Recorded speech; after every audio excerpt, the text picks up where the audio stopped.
Give the name and molecular formula for example A. Example A has got 4 carbons, so it must be bute. It's all single bonds, so it's butane, and molecular formula is C4H10. Give the condensed structural formula of B and D.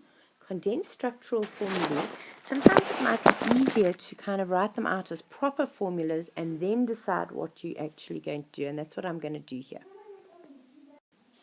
So, the first thing that you need to do is decide it's CH3, CH, CCH3, CH2, CH3.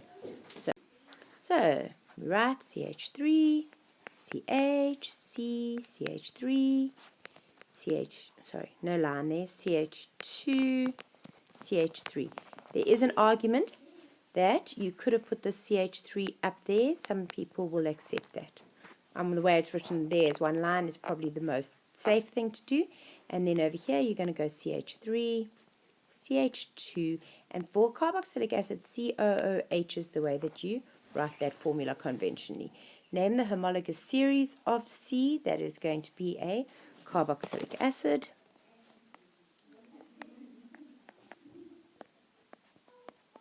Refer to D in the table and draw a structural formula of an isomer of that. So there were quite a lot of different things you could have done, but you can't write another carboxylic acid because carboxylic acids, it's the chain and then it's the carboxylic acid. So the common carboxylic acid isomer is an ester. So you are going to write something along the lines of C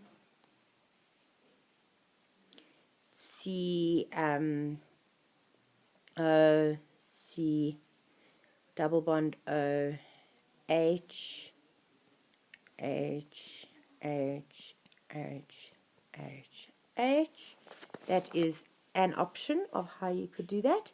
And then if you had to give a name to that, you would call that a ethyl methanoate. You could also have done methyl ethanoate just as easily and name the homologous series to which this isomer belongs, and then you need to tell me that you've drawn an ester.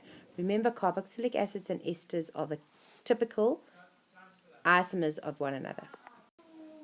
One of the processes used in refining crude oil is called cracking. In this process, longer chain hydrocarbons are heated to high temperature in the presence of a catalyst and are broken into 2 smaller molecules, one of which is an alkane and the other is an alkene. An example of such a longer chain hydrocarbon may be something like that, which then gets broken down into, so that's C8H18, and it's going to be broken down into propene and pentane. Draw a structural isomer for the straight chain molecule of pentane. That one couldn't really be much easier. So it really is just a matter of drawing out that straight chain, and this name that compound that is going to be your pentane. The next thing that you're going to do is you are going to write down the molecular formula for propene, and that is going to be C3H, propene, it's H2N, sorry, it's CnH2n, so that's going to be C6. Is the compound that we've just discussed saturated or unsaturated? There's a double bond, so it's unsaturated. When propene reacts with bromine, will the reaction be fast or slow? It is an addition reaction, so it is fast. Substitution reactions are going to be slow. What type of reaction will take place? You could either have said to me an addition or a halogenation. I'm adding bromine onto that, so bromine is a halogen. Use structural formulae to write a balanced chemical equation for the reaction between propene and bromine. So what's going to happen is you're going to draw out the propene with its double bond. Draw the bromine with a single bond between the 2 molecules because it's all got to be structural formulae. Remember then that it is going to be this bond that opens up, leaving 2 loose arms that are available, or 2 valence electrons that are now available for bromine. So the bromine has to be on 2 separate carbons. So it's going to be 1,2-dibromo Let's write that out. 1,2-dibromo. They're 2 bromines. Propane. It is possible to only partially react, or not. No, it's not. It's not possible at all. You haven't got enough hydrogens. Either the whole bromine goes on or the whole bromine goes off. So that's it. Alcohols have much higher boiling points than alkanes of similar chain length, and we've been given the information over here. How do the boiling points of straight chain alkanes compare to branched alkanes? This is bookwork.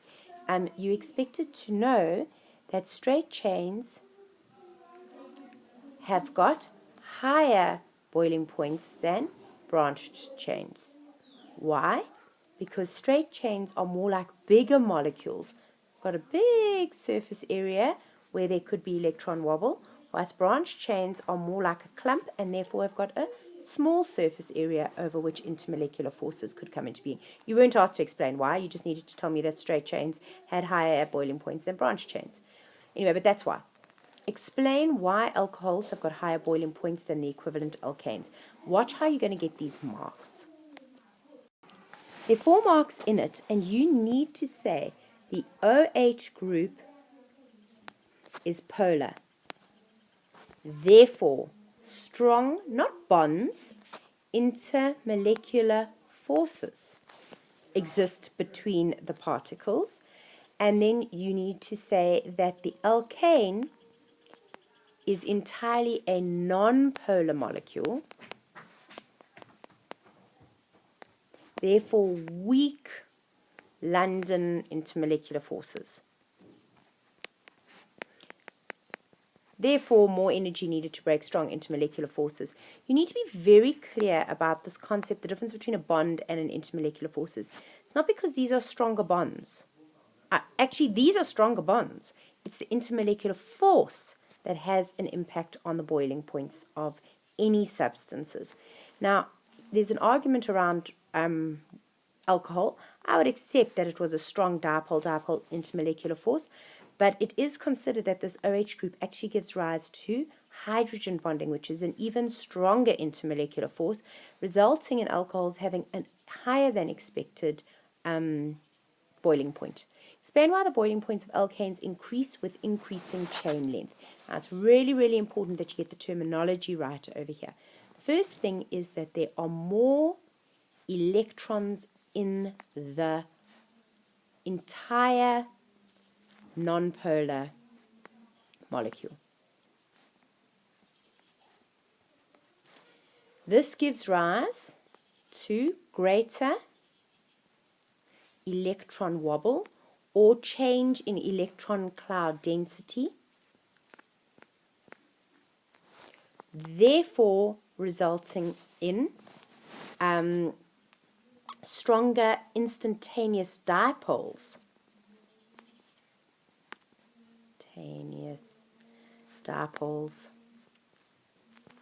And therefore stronger London forces.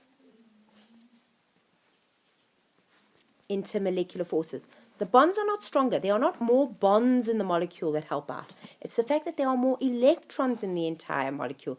The bonds are not what gives rise to greater boiling or melting points.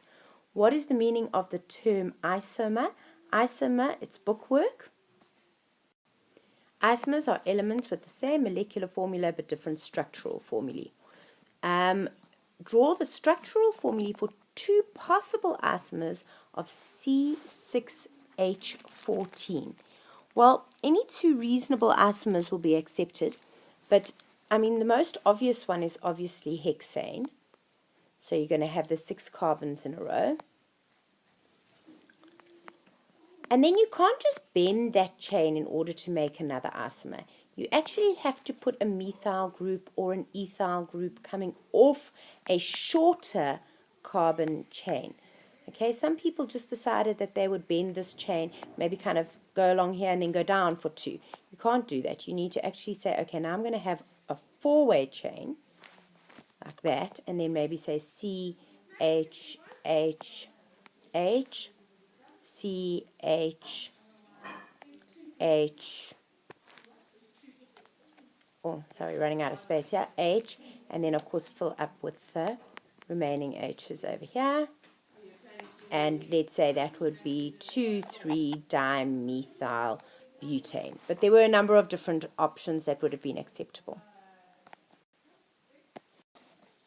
Then we have the classic esterification reaction. You've really got to just master these because they cost marks every time. Esters are considered derivatives of carboxylic acids and can be prepared by using carboxylic acids as one of the reactants. Write down the structural formula of the functional group of an ester. C double bond O, O, and then obviously we're going to have some or other radical going there and some or other radical going there. In other words, it's a carbon chain going off at each of those points. That was not essential in order to get your marks. Using structural formulae, write a balanced equation for the preparation of an ester with 5 carbon acids. Use propanoic acid as one of the reactants. So prop tells me that that will be 3 from the acid, which means I need to get 2 carbons if I'm looking for 5 carbons from the alcohol. So my alcohol is therefore going to be ethanol.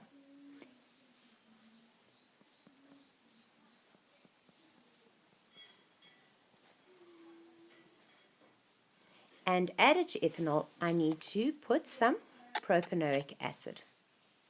I always like to, that's a C, sorry.